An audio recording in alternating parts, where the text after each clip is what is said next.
Shalom anak-anak muda, apa kabarnya? Saya percaya kita semua tetap diberkati Tuhan dan tetap keadaan yang on fire, amin. Nah, pada kesempatan ini kita mau belajar dari kebenaran firman Tuhan yang terambil di dalam Yohanes 15 ayat 1-8. Pokok anggur yang benar. Akulah pokok anggur yang benar dan Bapakkulah pengusahanya.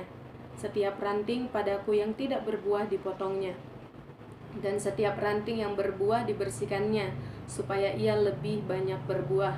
Kamu memang sudah bersih karena firman yang telah kukatakan kepadamu. Tinggallah di dalam aku dan aku di dalam kamu. Sama seperti ranting tidak dapat berbuah dari dirinya sendiri kalau ia tidak tinggal pada pokok anggur, demikian juga kamu tidak berbuah jikalau kamu tidak tinggal di dalam aku. Akulah pokok anggur dan kamulah ranting-rantingnya. Barang siapa tinggal di dalam aku dan aku di dalam dia, ia berbuah banyak, sebab di luar aku kamu tidak dapat berbuat apa-apa. Barang siapa tidak tinggal di dalam aku, ia dibuang keluar seperti ranting dan menjadi kering.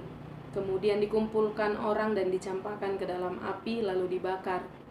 Jikalau kamu tinggal di dalam aku dan firmanku tinggal di dalam kamu, mintalah apa saja yang kamu kehendaki dan kamu akan menerimanya. Dalam hal inilah Bapakku dipermuliakan, yaitu jika kamu berbuah banyak, dan dengan demikian kamu adalah murid-muridku. Nah, perkataan ini adalah perkataan Yesus yang disampaikan kepada murid-muridnya dalam bentuk perumpamaan ataupun kiasan. Di sini dikatakan Yesus sebagai pokok anggur yang benar dan murid-muridnya adalah ranting-rantingnya. Nah, di sini kenapa Tuhan menyampaikan perkataan ini kepada murid-muridnya? Pasti dong ada tujuan Tuhan yang baik kepada murid-muridnya. Kalau kita melihat ke-12 murid Tuhan yang selalu bersama-sama dengan Tuhan, dalam sejarahnya kita memperhatikan ada murid yang benar-benar hidup taat sungguh-sungguh kepada Tuhan dan mencintai Tuhan dengan setia. Dan ada juga murid yang mengkhianati Tuhan, yang menyangkal Tuhan dan menjual Tuhan dan memperlakukan Tuhan dengan cara yang tidak baik. Nah, di sini Tuhan menegaskan, mengingatkan kembali kepada murid-muridnya, karena pada saat ini Tuhan berbicara, waktunya sudah mendekat, Tuhan Yesus sudah mau disalibkan dan diserahkan untuk disalibkan. Nah, Tuhan mengingatkan kepada murid-muridnya agar mereka tetap setia mengikut Tuhan, tetap tinggal di dalam Tuhan, tetap hidup dalam kebenaran firman Tuhan. Pada prinsipnya sama, sampai saat ini kita yang mendengarkan firman Tuhan adalah kita yang percaya, kita menjadi murid-murid Tuhan di zaman now.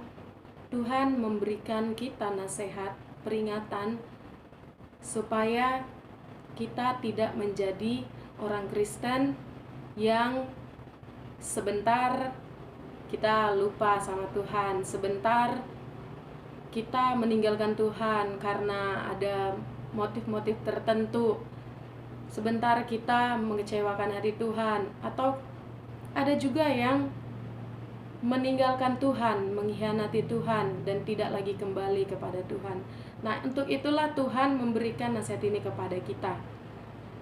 Nah, tujuannya yang lebih penting di dalam kebenaran firman Tuhan ini supaya yang pertama kita memperhatikannya ya sama-sama. Ada 4 yang menjadi tujuan perkataan Tuhan kepada murid-muridnya, juga pada kita pada saat ini.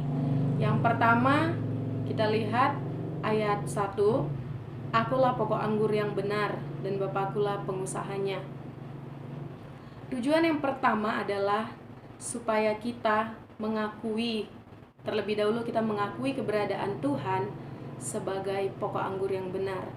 Artinya Tuhan yang memiliki otoritas dalam hidup kita, orang-orang percaya, dan kita mengakui keberadaan Tuhan dalam hidup kita, Tuhan sebagai pokok anggur. Dan di luar Tuhan kita tidak dapat hidup, di luar Tuhan kita tidak dapat berbuat apa-apa.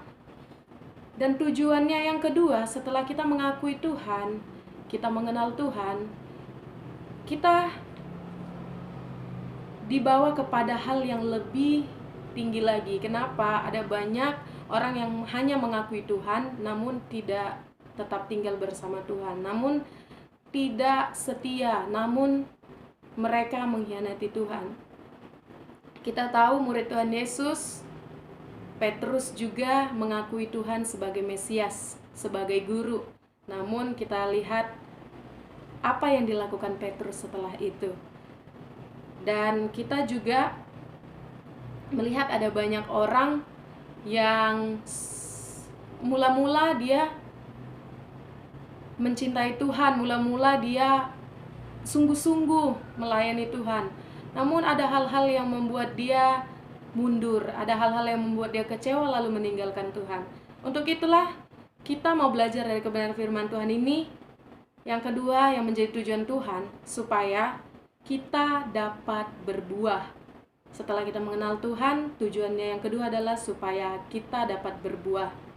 Di ayat yang kedua, setiap ranting padaku yang tidak berbuah dipotongnya, dan setiap ranting yang berbuah dibersihkannya supaya ia lebih banyak berbuah. Nah, di dalam perumpamaan ini kita melihat ada dua jenis ranting, ada yang berbuah dan ada yang tidak berbuah. Itulah yang saya katakan tadi, ada orang yang mengenal Tuhan, dia rajin datang beribadah, dia tetap ikut bersama Tuhan, namun dia tidak berbuah. Seperti yang sudah kita lihat, yaitu murid-murid Yesus, ada yang mengkhianati Tuhan. Nah, begitu juga untuk kita saat ini. Kenapa Tuhan menyampaikan hal ini? Supaya kita tidak menjadi murid Tuhan atau ranting yang tidak berbuah, melainkan kita menjadi ranting yang berbuah banyak. Nah, setelah kita berbuah banyak, apa yang menjadi tujuan Tuhan? Yang ketiga, supaya kita tetap tinggal di dalam Dia. Di ayat yang keempat, tinggallah di dalam aku dan aku di dalam kamu. Sama seperti ranting tidak dapat berbuah dari dirinya sendiri kalau ia tidak tinggal pada pokok anggur. Dan kita semakin ditegaskan lagi untuk kita tetap tinggal di dalam Tuhan. Kalau dalam terjemahan aslinya, kata tinggallah yaitu tetaplah bersama. Di dalam bahasa Indonesia, Kamus Besar Bahasa Indonesia, saya melihat bahwasannya kata tinggallah atau tetaplah itu artinya tetap bersama, selalu, always. Kita tidak berpindah-pindah. Nah, di sini Tuhan menegaskan kepada setiap murid-muridnya supaya tidak berubah atau tidak berpaling, tetap bersama Tuhan. Tidak sebentar dingin, sebentar hangat, atau sebentar suam-suam kuku, sebentar melayani Tuhan dengan gairah yang menggebu-gebu, setelah itu mulai down. Nah, tapi di sini Tuhan mengingatkan kepada murid-muridnya supaya tetap tinggal bersama Tuhan. Itu tetap bersama Dia, selalu tidak berpindah-pindah. Nah, supaya buah yang tadinya sudah kita hasilkan, untuk tetap kita konsisten. Kalau kita lihat di perikop selanjutnya, di situ ada dikatakan buah kita tetap, buah yang tetap. Begitu juga dengan Rasul Paulus, dia mengatakan bahwa hidup memberi buah. Nah, yang keempat, apa yang menjadi tujuan Tuhan dalam hidup kita? Yaitu supaya kita memuliakan nama Tuhan. Di ayat yang ke-8, dalam hal inilah Bapakku dipermuliakan, yaitu jika kamu berbuah banyak, dengan demikian kamu adalah murid-muridku. Nah, itulah yang menjadi pesan Tuhan, tujuan Tuhan dalam hidup kita, yaitu yang pertama kita mengakui Tuhan, dan yang kedua kita berbuah. Setelah kita berbuah, kita tetap tinggal bersama Tuhan. Setelah kita tetap tinggal bersama Tuhan dan kita memiliki buah yang tetap dan buah itu banyak, kita mempermuliakan nama Tuhan. Selama-lamanya kita tetap di dalam Tuhan, karena Tuhanlah pokok anggur yang benar. Tuhan Yesus memberkati, tetap semangat, tetap di dalam Tuhan. dan Tuhan di dalam kita. Amin. Tuhan Yesus memberkati. Shalom.